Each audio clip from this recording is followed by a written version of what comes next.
Hello and welcome to the Ask Ardyce podcast, where we ask my grandma questions about life, the universe, or absolutely anything, and she gives us her honest answers. Joining me here today, as usual, is the woman herself, Ardyce Krogstad, my grandma. Want to say hi to everyone? Hi, everybody. Hope you're having a great day. So, we're going to dive right into the questions this week. We've got 4 different callers and I think about 6 different questions between them. So we got lots for you to work on. So the first question is from Catherine Deagle.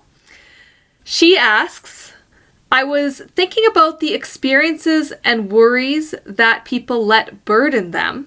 Do you have any tips on letting go? Oh, boy.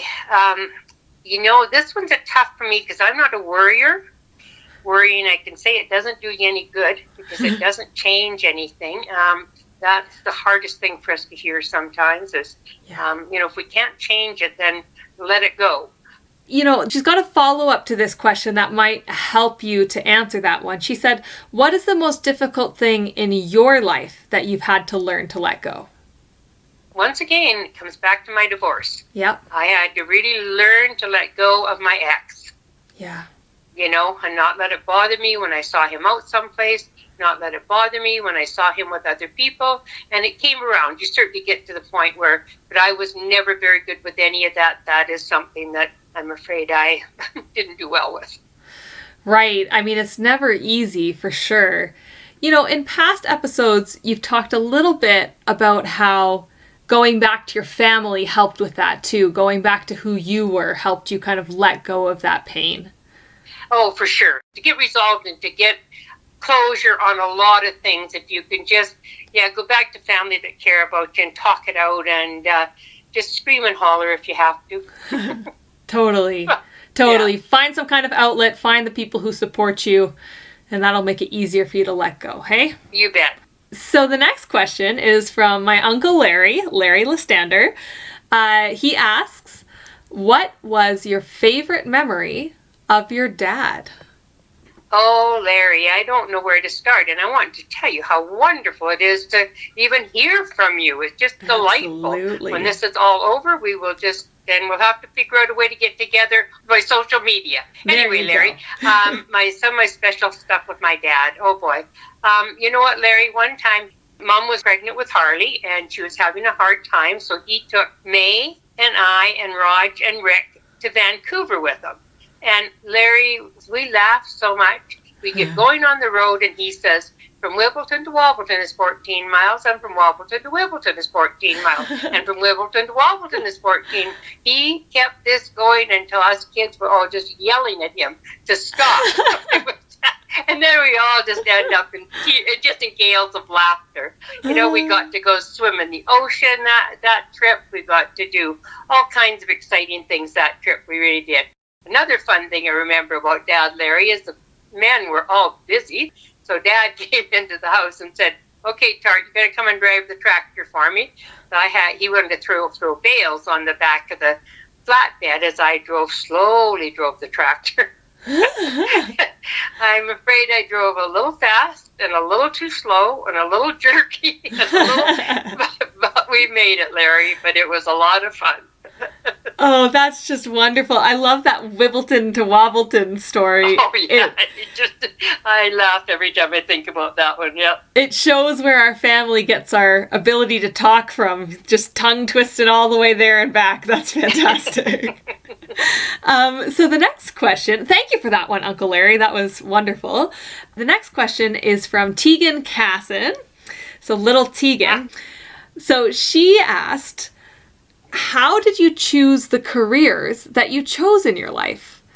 And I know we've already talked on this podcast a bit about the careers you've had throughout your life, but we've never really dove into why you chose those particular jobs. So I really like Tegan's question. Well, Tegan, I think, first of all, I chose jobs that would look after my family. That was the most important thing back when the boys were growing up. And then as they started to get a little bit older, I got a little bit braver and I bought a clothing store with a partner, but we didn't do too well. We had a lot of fun for as long as it lasted, but we just weren't seasoned enough to do well in that kind of industry. So then I went back to working in a grocery store. I was in Kamloops doing those things. And then I decided to move to Calgary to be closer to family here. And I got a job selling advertising for the Alberta Sun. And then I decided to open my own janitorial business. Then I went to work for Parker Group. I was ended up being controller for them.